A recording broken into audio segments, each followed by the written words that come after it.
¿Me oyen? Te oímos, sí. Bueno, estoy sin cámara, lamentablemente, pero Dale. muy agradable todos los comentarios. Yo no he preparado nada, pero voy a empezar con una historia del noviciado. Yo estaba en segundo año y estábamos en una quiete, que era en uno de los salones que había. Ese día estaba lloviendo y entonces yo ya llevaba 2 años en el noviciado y Darío llevaba un año. Entonces estaba Fernando Londoño, creo que estaba Darío y creo que estaba yo.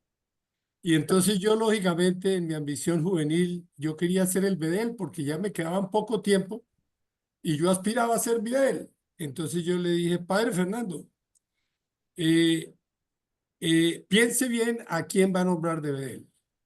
Y él llega y me dice, sí, para no nombrar a alguien tan malo como usted. El Bedel fue Darío y lógicamente yo me tragué mi orgullo y mi aspiración de llegar a ser de él. Nunca fui de él en la compañía. Bueno, terminé noviciado, pasé al juniorado y, y luego filosofía, me retiré en filosofía. La formación del juniorado fue muy, muy interesante.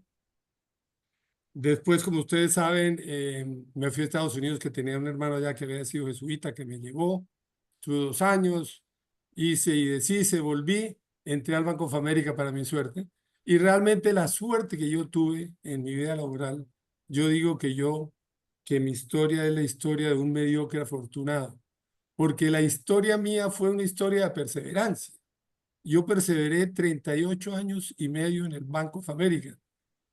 Y eso fue lo que realmente logró que yo fuera escalando poco a poco. Es decir, yo le cuento que yo tenía compañeros brillantes, tipos, yo me quitaba el sombrero, extraordinarios, hábiles para, si era en la parte de análisis, buenísimos, si era en la parte de ventas, buenísimos. Yo siempre me veía por debajo de ellos, les soy honesto.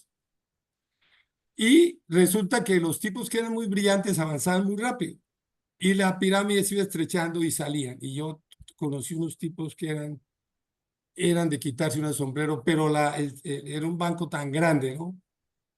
En esa época el Banco Ferroviario tenía creo que 230.000 empleados. Se había comprado el Banco of America, que ese se compró todos los bancos chiquitos y grandes y medianos y se volvió un pulpo gigantesco. Fue el banco más grande del mundo. Entonces, mi suerte fue hasta cierto punto haber sido mediocre. Realmente esa fue mi suerte, porque yo reconozco que nunca fui un tipo brillante, nunca fui un ciclista de pedaleo lento, pero pedaleaba. Yo me acordaba mucho de la frase de Fernando Londoño en el noviciado, que decía que había que tener buenas asentaderas, ¿no? Buenas asentaderas era tener paciencia, lidiar con los jefes difíciles. Yo más o menos trabajé la mitad de mi carrera en el banco, en la parte de operaciones, donde fui escalando poco a poco, porque yo entré como lo que en inglés llamaban un accounting clerk. Un accounting clerk lo que hacía era hacer el balance diario. En esa época era manual, eso eran unas máquinas NSR 32 viejísimas, que eso ya no existe, donde había que meter la hoja. Bueno, y yo estudié contaduría nocturna, que me sirvió mucho, yo estudié de noche.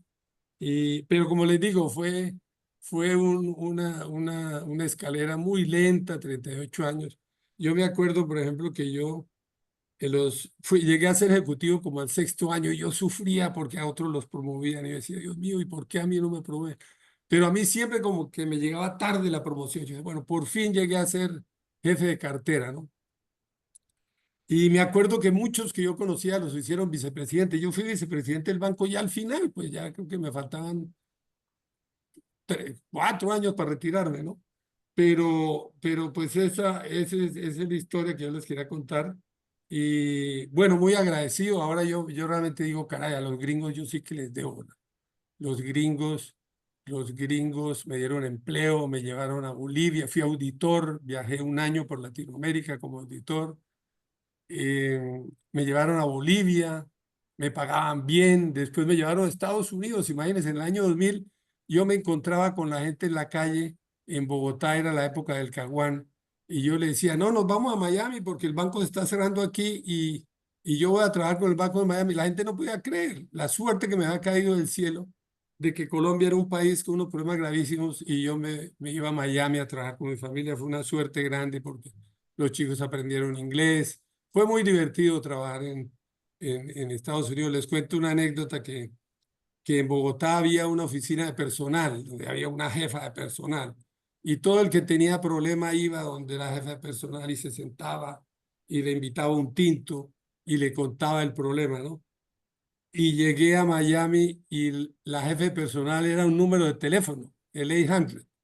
Entonces usted tenía cualquier problema personal y en el edificio del banco, que era un edificio donde el banco tenía 10 pisos, y yo no me acuerdo cuántos empleados, ahí no había jefe de personal, era el 800 number. Entonces usted agarraba el teléfono y al fin usted aprendía, ¿no? Si quiere tal cosa, marque tal cosa. Si quiere tal cosa, marque tal cosa. Bueno, al fin, y yo logré cosas maravillosas por el teléfono, ¿no? Por el teléfono logré y al fin uno aprende el sistema y uno se defiende. Y uno se defiende. Y bueno, esa fue mi experiencia laboral. De nuevo, muy agradecido con los gringos. Ahora que están en tanto problema los gringos, yo realmente me considero una persona que recibió mucho de ellos, me dieron empleo, ¿no? Me dieron empleo, tuvieron paciencia conmigo, yo también con ellos. Y bueno, aquí estoy ya pensionado. Cuando me pensioné, yo sí me preparé y, y un sobrino mío tenía un negocio y yo invertí en ese negocio. El sobrino quebró, perdí la plata, pero después una hermana tenía una inmobiliaria y yo me le anoté también a la inmobiliaria. Ahí ya no me fue tan mal, ¿no? Pero yo he pensionado ya desde el año 61, ya 14 años, ¿no? En retrospectiva, realmente fui me dispersé mucho, quise hacer muchas cosas, ¿no? De pensionado quise hacer. Todavía hago cosas, em, em, hago cosas, por ejemplo, ahorita les cuento, bueno, en mi vida de pensionado, como contador público, les cuento una experiencia que tuve. Resulté de revisor fiscal de una empresa india, una empresa que se llama Cipla, Cipla Limited. Cipla usted puede medir el tamaño de las farmacéuticas en el mundo por el volumen de ventas, o usted lo puede medir por el número de pastillas que fabrica. Entonces, si usted mide a Cipla frente a las grandes, ¿no? Johnson, Pfizer, Merck, está como en, no sé, 15. Pero si usted la mide por número de pastillas, creo que está entre las tres primeras, ¿no? Porque casi todo lo que hace Cipla es genérico, genéricos. Entonces, por ejemplo, son los mayores vendedores de genéricos para el SIDA. En África, un cóctel, lo que llaman un cóctel, que es un tratamiento para el SIDA, si lo vende Pfizer, vale 8 o 10 mil dólares, ¿no? Si lo vende Cipla, vale $100. Es para darles un ejemplo de lo que estamos hablando, ¿no? Los farmacéuticas indias se han posicionado en esa área y han sido muy exitosos. Entonces, ejecutivos como los hindúes, ninguno. Qué gente brillante, qué gente, genios, todos los jefes, no jefes porque yo era como revisor fiscal independiente, ¿no? Pero el jefe de la empresa que yo hacía, todavía ando en esos bailes, eh, fuera del otro mundo, la capacidad, la eficiencia, la comprensión. Bueno, no, una cosa de quitarse uno el sombrero. Bueno, ya con esto termino mi exposición, les agradezco mucho. Muy bien, Daulo.